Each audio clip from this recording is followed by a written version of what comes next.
নিয়ে উকিলের ওকালতিতে উপস্থিত সাক্ষীগণের মোকাবেলায় আপনার কাছে নিকাহের প্রস্তাব করলাম। আপনি বলেন আলহামদুলিল্লাহ কবুল। আলহামদুলিল্লাহ কবুল। যে কবুল করলেই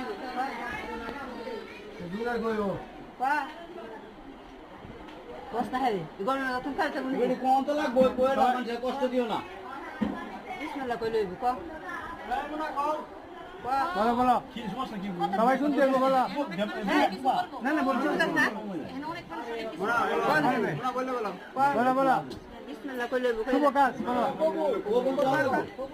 বিসমিল্লাহ কবুল করতে বলো কবুল বল বস্তা রে বলো করতে কো উনছে না বা বিসমিল্লাহ কবুল বল আর শব্দ কমছে না শুনছে না কেউ জোরে জোরে আর বলবো আরেকবার শব্দে আলহামদুলিল্লাহ শুনছি